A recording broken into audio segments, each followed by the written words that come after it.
Hello, Dr. Webster again. Today I'm gonna talk about cancer and inflammatory foods. Cancer and inflammatory foods. I'm really gonna step on your toes today. Again, just to review what I'm going through, I've recently lost my brother. He had very aggressive stage 4 pancreatic cancer. It took his life 5 weeks from his diagnosis, and of course, it was just terrible.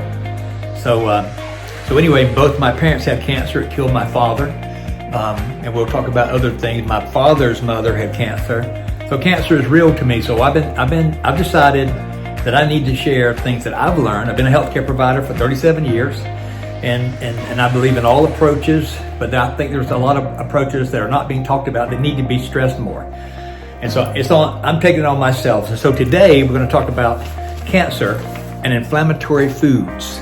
Cancer and inflammatory foods. Again, all my information comes from PubMed, National Institutes of Health, and it talks about the inflammatory potential of a diet in determining the cancer risk. And so look at the American diet. Look at us. My goodness, look at us. 60% of the American population is either overweight or obese.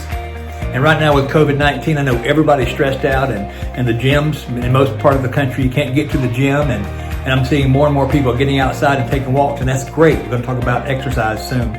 But let's talk about what you put in your mouth. And we've all seen the jokes on social media about, you go to the refrigerator and open the door, and there's a sign in there that says, "You're not hungry, you're bored." And that's me, because if I get bored or stressed or worried, man, I want to eat. But we got to talk about this.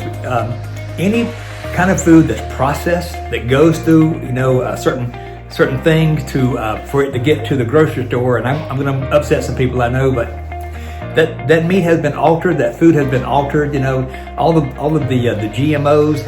If you don't know that's everywhere, then please hear me now. Altered food is everywhere. There are some countries that won't take some of our food because it's been genetically modified.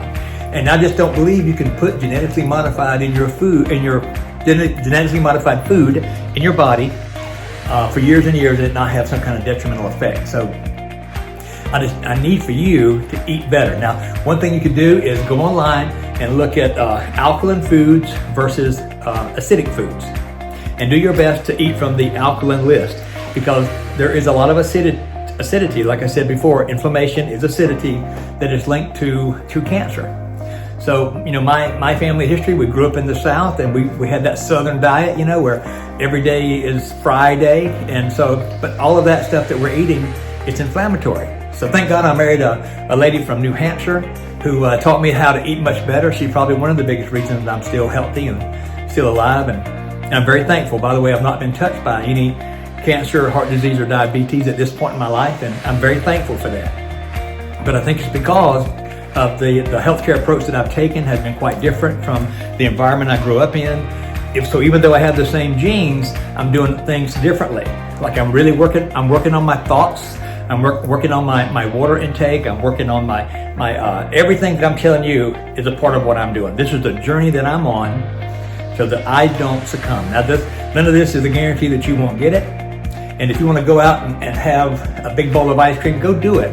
But I just want you to know, continually eating this kind of stuff and then drinking all this fluid. There's every kind of drink you can imagine out there, and all those drinks have different additives in them. Even the bottled water. I have a lot of patients who really think they're doing good drinking bottled water, and they are. But if you look what's in the bottled water, they're taking water from some source and they're putting chemicals in that water to give it a high pH. So you need to look at the chemicals that are in that water that you're drinking and look at long-term effect on your body, and you may not like what you see. And so again, just look at the label on your water bottle and then go on the internet and see what it does long-term. And if it doesn't hurt you, then good. But I think you'll see some things in there that give you concern. But water is great to neutralize things. So drink a lot of water. Try to eat as many as you can alkaline foods. Stay away from acidic foods. All right. Okay. So there you go. So that's the end of this one. Again, I got more to go through with you. Again, I'm not an oncologist. I'm not a cancer specialist.